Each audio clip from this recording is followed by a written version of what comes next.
Shalom, brebis de l'Éternel. Bienvenue sur ma chaîne L'Éternel, mon berger.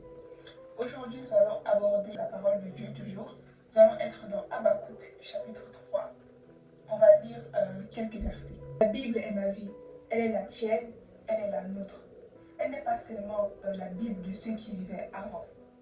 Dieu te dit aujourd'hui, dans Habakkuk 2, à partir du verset 2, il est écrit. L'Éternel m'adressa la parole et il dit, écris la prophétie, grave-la sur des tables, afin qu'on la lise couramment. Donc Dieu te dit, écris la prophétie, grave-la sur les tables, afin qu'on la lise couramment. Il dit bien, afin qu'on la lise, pas que tu la lises, mais qu'on la lise, car ta prophétie édifiera des gens. Dieu t'a dit un ou plusieurs choses, tu le sais, les gens le savent. N'étant pas encore arrivé, les gens te disent, où est ton Dieu? Dans ce verset, Dieu te dit, écris-la sur des, pas une, mais sur plusieurs tables, afin qu'on la lise. Ils ne croient pas aujourd'hui. Ils se moquent de toi, mais sache que le moment est venu. Ils la liront. Pour te soutenir, Dieu te dit dans Michée, chapitre 7, verset 8, il est écrit, ne te réjouis pas à mon sujet, à mon ennemi, car si je suis tombée, je me relèverai. Si je suis assise dans les ténèbres, l'Éternel sera ma lumière. Et toujours dans Michée 7, le verset 10, il est écrit, mon ennemi le verra et sera couvert de honte. Elle qui me disait, où est ton Dieu? Mes yeux se réjouissent à sa vue. Alors, elle sera foulée aux pieds comme la boue des rues. Après tout ce que l'Éternel vient de te dire, est-ce que demain tu vas encore douter? Alors Dieu te dit, d'écrire tes prophéties sur des tables. Parce que pendant les moments de difficulté, tu pourras penser que c'est ton imaginaire. Mais ce que tu as écrit va te permettre de te souvenir. Ensuite, Dieu poursuit. Il dit dans le verset 3 de Habakkuk chapitre 2. Car c'est une prophétie dont le temps est déjà fixé. De la même manière que les produits ont déjà une date de péremption, ou encore une grossesse a déjà une durée définie, sache qu'il a imposé une date pour ta prophétie. Dieu rajoute encore. Elle marche vers son terme et elle ne mentira pas.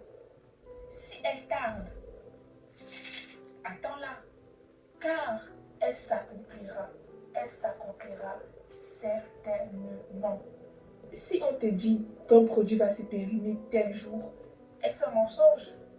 Après ces dates, si tu manges, tu seras malade, n'est-ce pas?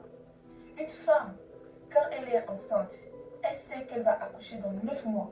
Donc elle peut déjà compter, elle peut déjà estimer déjà le mois. Aucun accouchement ne peut dépasser 9 mois.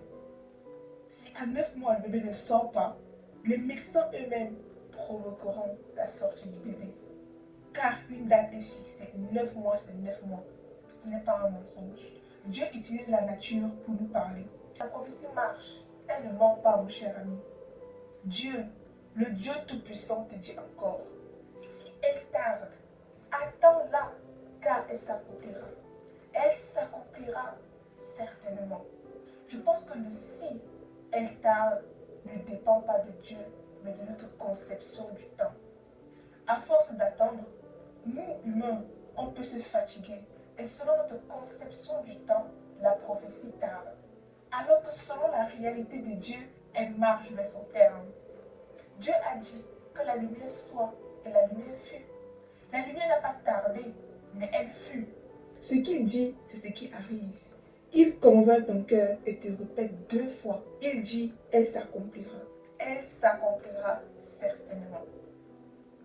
Première question pour toi. Que représente elle dans la phrase « elle s'accomplira » ?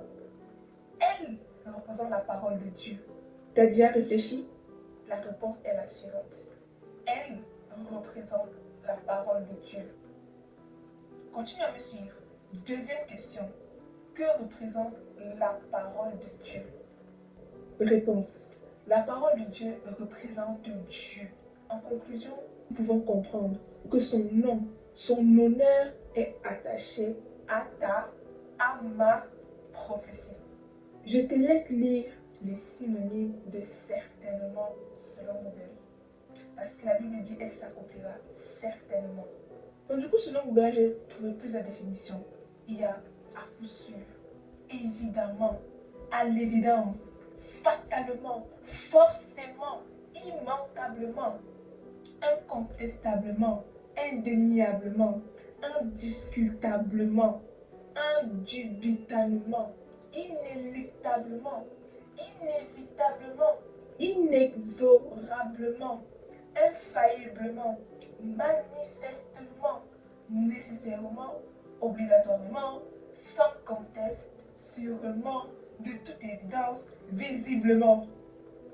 Que, que toutes ces paroles en moi soient ton partage. Garde la foi, garde le courage, garde la détermination. Écris, relis tout ce que les gens disent, reste focus. Elle s'accomplira certainement. Elle s'accomplira certainement. Elle s'accomplira certainement. Nous avons un Dieu qui ne ment pas. C'était tout pour moi aujourd'hui. Si tu as aimé la vidéo, n'hésite pas à la liker. Si tu as compris quelque chose et que tu veux partager avec nous, n'hésite pas à mettre en commentaire. Et si tu as d'autres choses à rajouter pour qu'on puisse nous édifier, nous, mets en commentaire aussi. N'hésite pas à partager pour pouvoir bénir la vie d'une autre personne. Reste connecté et abonne-toi.